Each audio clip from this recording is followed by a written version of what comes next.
now, you will all have heard the deeply sad news that King Charles III has been diagnosed with an unnamed form of cancer.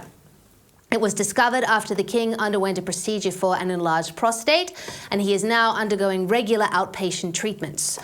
While the royal family has not revealed what type of cancer the king has or what the regular treatments are, the fact the king has been so upfront with his diagnoses, both the enlarged prostate and the cancer, is quite a change of pace for the royals.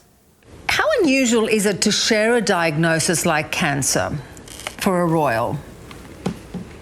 It's pretty unusual. When the Queen and Prince Philip were unwell towards the end of their lives, the statements from Buckingham Palace were fairly short and often begged more questions than they answered. And we knew nothing really about the Queen's condition until after she died and the fact that she had bone cancer.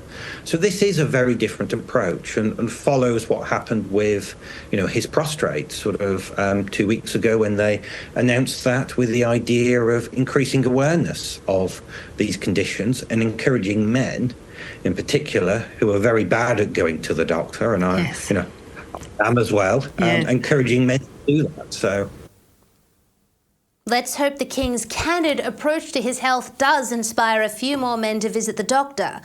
Well-wishers have flown in from around the world, and even Prince Harry, that prodigal prince, made a dash across the Atlantic to see his father after hearing the news. While it was only a 45-minute visit and Harry did only spend about 26 hours in the UK, it is still heartening to see Harry hopefully taking a few tentative steps through the door the king has made clear will always be open for him. But as for Prince William, well, that was a different story. The two brothers did not meet during Harry's brief stint in Britain, the rift between them being as great as it is. And after all, a surefire way to break up a relationship between brothers or male friends is to have one of them publicly badmouth the other's wife, which is exactly what happened with William and Harry when the Spare was critical of Catherine, Princess of Wales. Can their rift ever be healed?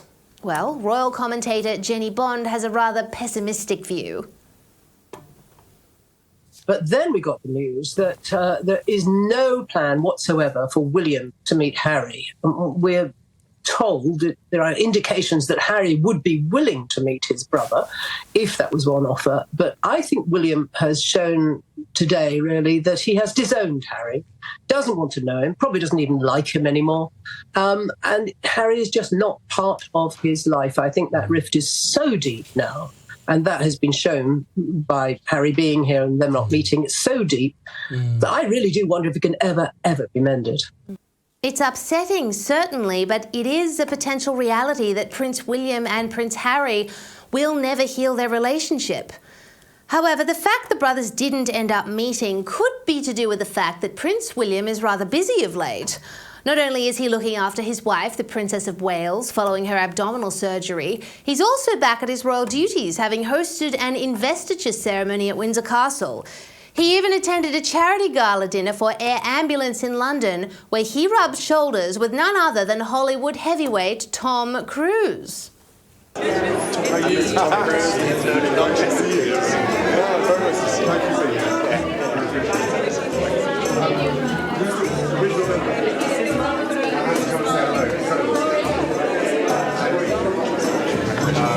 means a lot to me.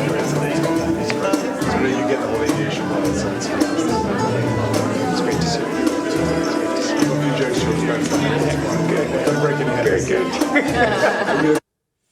We can imagine that Meghan Markle, who so badly wants to be loved as much as William and Catherine are, would be seething at the images of Tom Cruise saying, "It's great to see you," to Prince William.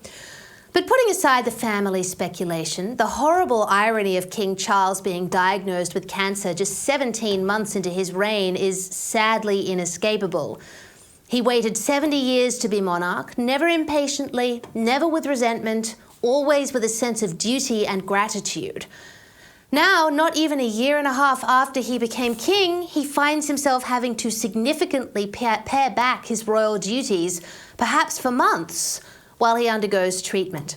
All we can do is wish His Majesty all the very best for a speedy recovery that is as painless as possible, both physically and emotionally.